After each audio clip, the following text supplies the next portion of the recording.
What's up guys, today I'm going to be showing you guys how to remove stick drift from your controller, your Quest 2 controller specifically. So you're going to start by removing this, then you're going to want to take out the battery.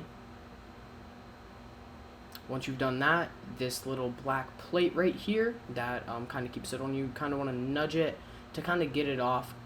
And you can use something like a knife or something of that sort to kind of get under there, but you're going to want to be careful so that you don't hit anything that's really important, because that could damage it. So I'm gonna go ahead and get that off real quick, and like I said, be careful that you don't push. If you do use a knife, you don't push it too far in. Okay, once you have that off, you're gonna go ahead and take that off, just like that. And then once that's done, you're gonna want to kind of remove this thumbstick. Hold on, okay, that thumbstick, you just face the controller towards you, kind of like that, and then you can just have a good reach, pull it out, make sure your hand's like right there to kind of give it steady, and pull it straight up, and it will come out. Once it's out, you want to make sure all of your stuff's in a good area so that you don't lose anything. Now you're gonna want to blow into that little area. It's hard to see because it's blurry, but that little there should be a spring there that you can like blow into. That's the main components of the stick. You just blow into it, make sure, kind of move it around, make sure good stuff's in there. You can use compressed air as well.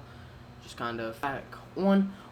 You can't see it very well. As you can tell, it's a little bit of a rectangle. It's not a square, so you're gonna have to angle it right with that right there.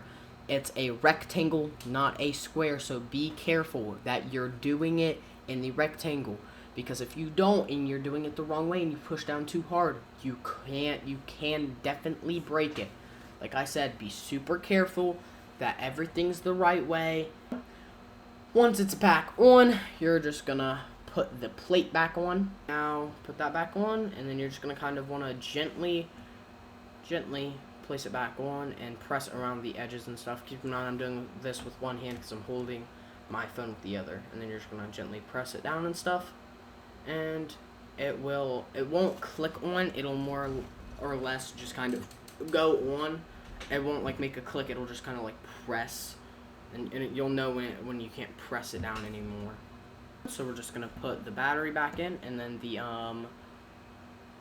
thing that covers up the battery. I don't know entirely what that's called. Okay, so now this is what my stuff is now. Hold on, my headset's lagging. Hold on. Okay. I don't know what does that. Oh, I already have the settings open. Okay, devices. Calibrate left thumbstick dead zone. Struggling, geez. Okay. So that's my current dead zone for my left thumbstick. As you can tell, amazing, no stick drift whatsoever. Now, I still have stick drift. I'm not touching them. My fingers are on that, but I still have stick drift. I'm not moving them. It says I'm moving them. I'm not doing that. That's for my right controller. So let's go ahead and let's put that to like that much. That seems good. Confirm. Now let's show you my right thumbstick. And then I'm going to try to do this. It's not nearly as bad as my left thumbstick was, but it is still bad. As you better way you can see how bad it is, I'm not touching my thumbstick and it bugs out. So you just want to put that down. Like for this one, I would do a dead zone like that so it's not as buggy right now. And then we're just going to do the process that I did with my left controller to my right controller, and I'll update you guys then. Okay, so now we're back, and I've done what I did with the left controller on my right controller. And now let's reset right, calibrate right. Look at that. Calibrate.